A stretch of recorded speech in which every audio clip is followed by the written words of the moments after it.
Welcome back جی. بات ہو رہی ہے گلگت بلتستان کے انتخابات کے بارے میں. سعادت صاحب، اب ہم جانتے ہیں کہ جلسوں میں، تقاریر میں تو ہر قسم کے وعدے کیے جاتے ہیں، دودھ کی نہریں بہنے لگ جائیں گی، ایٹسیٹرا ایٹسیٹرا.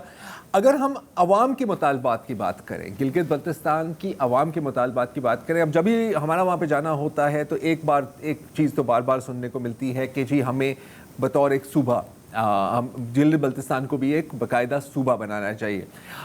یہ بات تو ہم جانتے ہیں. اس کے علاوہ جینوئن ایشوز کیا ہیں لوگوں کے، ان کے مطالبات کیا ہیں؟ جی آپ دیکھیں جی، گلگت بلتستان کا جو آئینی صوبے کی بات کی آپ نے، آئینی حیثیت کے تعین کی بات کی، وہ تو جب سے یہ علاقہ آزاد ہوا تب سے اب تک حال طلب ہے. یہاں کی یوتھ، یہاں جو یونیورسٹیز میں پڑھتے ہیں یا فارن میں جا کے پڑھتے ہیں، یہاں کی جو یوتھ ہے وہ تو بالکل ابھی بہت ہی شدت کے ساتھ اس مطالبے کو وہ دہرا رہے ہیں کہ ہماری آئینی حیثیت کا تعین کیا جائے. یا تو ہمیں ایک آئین یا آزاد رسمی طرز کا، یا ہمیں آئینی اس میں حیثیت کے تعین میں ہماری مدد کی جائے. اب جو سب سے بڑا مسئلہ آپ نے بتایا وہ یہ ہے کہ گلگت بلتستان میں آپ کو معلوم ہے کہ بے تحاشا گلیشیئرز ہیں. یعنی سمجھے کہ گلیشیئرز کا یہ ایک پورا خزانہ ہے اس علاقے میں، جہاں ندیاں، دریا، آبشاریں، پانی کی وافر مقدار موجود ہے. اس کے باوجود یہاں دو چیزوں کی انتہائی کمی ہے، اور خاص طور پر جو شہری علاقے ہیں، گلگت، سکردو، چلاس اور دیگر جو گاکوچ، مطلب ہر جگہ بجلی کی بدترین لوڈ شیڈنگ ہوتی ہے ہر سال 8 مہینے تک. 8 مہینے تک یہاں 22 گھنٹے کی لوڈ شیڈنگ ہوتی ہے. اور اس کا اعتراف گزشتہ دنوں میاں نواز شریف یہاں آئے تھے اپنے ورکرز کے خطاب کے لیے 2 گھنٹے کے مختصر دورے پر.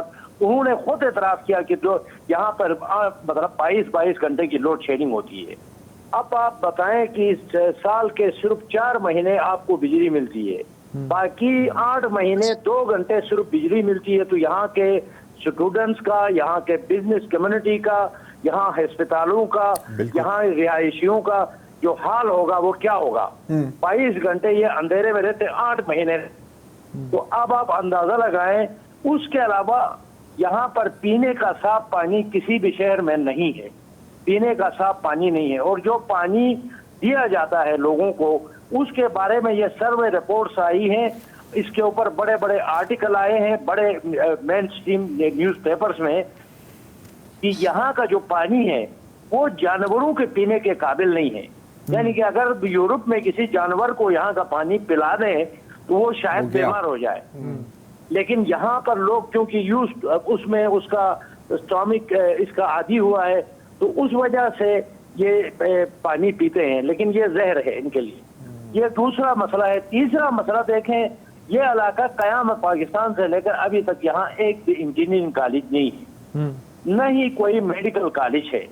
تو یہ وہ مطالبات ہیں جو یہاں کے لوگ شدت سے کرتے ہیں، اور جو اس وقت یہاں بلاول بھٹو صاحب، آصفہ بھٹو آپ نے بتایا، ادھر میاں نواز شریف، اور اس کے علاوہ اس وقت پوری لیڈرشپ پیپلز پارٹی کی، نون لیگ کی موجود ہے. ٹھیک ہے پی ٹی آئی والوں کو تو کہیں سے پکڑ کے واپس بھیج دیا، کسی کو آنے ہی نہیں دیا گیا. لیکن جو بھی لیڈرز آئے، جو بھی لیڈرز آتے رہے اس سے پہلے کے الیکشنوں میں، ہمیں اچھی طرح یاد ہے، ہم نے سارے الیکشن کور کیے ہیں، وہ یہی نعرے لگاتے ہیں، یہی وعدے کرتے ہیں، یہی اعلانات ہوتے ہیں. لیکن وہ مسئلے جو میں نے ابھی بیان کیے، وہ اس سے 40 سال پہلے جہاں کھڑے تھے وہیں پہ موجود ہیں. یہ مسئلے ابھی تک حل نہیں ہو رہے ہیں. ٹھیک. قاسم بھائی، آپ بھی متفق ہیں؟ قاسم بھائی سے میں ایک سوال کروں کہ قاسم، جس طرح سے ابھی سعادت بھائی نے کافی بتایا کہ جو ڈیولپمنٹ کے جو ایشوز ہیں، لیکن اس سے پہلے جو ایک بات ہوئی کہ گلگت بلتستان جو ہے نہ وہ صوبہ ہے نہ خود مختار علاقہ ہے آئینی لحاظ سے. میں یہ جاننا چاہ رہا ہوں کہ جو 2 بڑی پارٹیاں اس وقت میدان میں اتری ہوئی ہیں، وفاق سے آئی ہیں، ان دونوں میں سے کسی نے اس پر کوئی وعدہ، کوئی لب کشائی کی ہے کہ جی کہ ہم اگر جیت گئے یہاں پہ تو، کیونکہ لیجسلیشن جو ہے وہ اسلام آباد سے ہوگی، کہ ہم اس کا جو آئینی جو سوال ہے اس خطے کا، کہ اس کو ریزالو کرنے کے لیے ہم کچھ کریں گے، وہ اس پہ بات کر رہے ہیں یا اس کو اوائڈ کر رہے ہیں؟ جی، اس کے اوپر جو بلاول بھٹو زرداری صاحب ہیں انہوں نے اپنی تقاریر میں ان کا ذکر کیا، اور اس سے پہلے قمرالزمان قاہرہ صاحب آئے تھے، انہوں نے بھی اس کے اوپر ڈیٹیل سے بات کی۔ ان کا کہنا یہی تھا کہ گلگت بلتستان میں جب بھی اصلاحات نافذ ہوئی ہیں وہ پاکستان پیپلز پارٹی کے دور میں ہوئی ہیں۔ ذوالفقار علی بھٹو صاحب نے اپنے دور میں یہاں ایف سی آر کا خاتمہ کیا، یہاں پہ اصلاحات نافذ کر کے جو یہاں پہ جنسی حیثیت تھی اس کو ختم کر کے اضلاع متعارف کرایا، عدالتیں متعارف کرائیں، اور جو یہاں پہ جاگیرداری سسٹم تھا اس کا خاتمہ کیا۔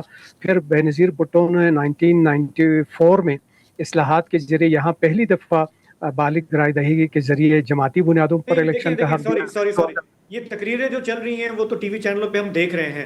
میرا ایک سمپل سا جی سوال ہے کہ جو آئینی حیثیت ہے اس خطے کی، اس حوالے سے کوئی کلیئر پلیج، چاہے نون لیگ ہو یا پیپلز پارٹی ہو، کسی نے اس الیکشن میں کی ہے یا اس کو اوائڈ کر کے باقی وہ وعدے کر رہے ہیں؟ واضح انداز میں تو وعدہ وعید کسی نے بھی اس حوالے سے نہیں کیا ہے، وہ گول مول سے یہی باتیں کر رہے ہیں۔ ماضی میں بھی ہم نے اصلاحات نافذ کی ہیں اور آئندہ آنے والے وقتوں میں بھی ہم ہی اصلاحات نافذ کریں۔ اگر ہمیں جتواتے ہیں تو آپ کے حق حاکمیت ہے، حق ملکیت ہے اور یہ آئینی حیثیت ہے، ان کو ہم اور زیادہ سے زیادہ امپاور کرنے کے حوالے سے وہ بات کریں، لیکن کلیئر اس کو کیا عبوری صوبہ بنانا ہے یا اس کو فل فلیج پاکستان کا آئینی صوبہ بنانا ہے، اس حوالے سے واضح موقف کسی کی جانب سے ابھی تک سامنے نہیں آ سکی ہے۔ سعادت علی مجاہد سے میں یہ پوچھنا چاہتا ہوں کہ ایک بریک لے لیتے ہیں، اس کے بعد میں ایک اسی سے جڑا ہوا سوال کرنا چاہ رہا ہوں۔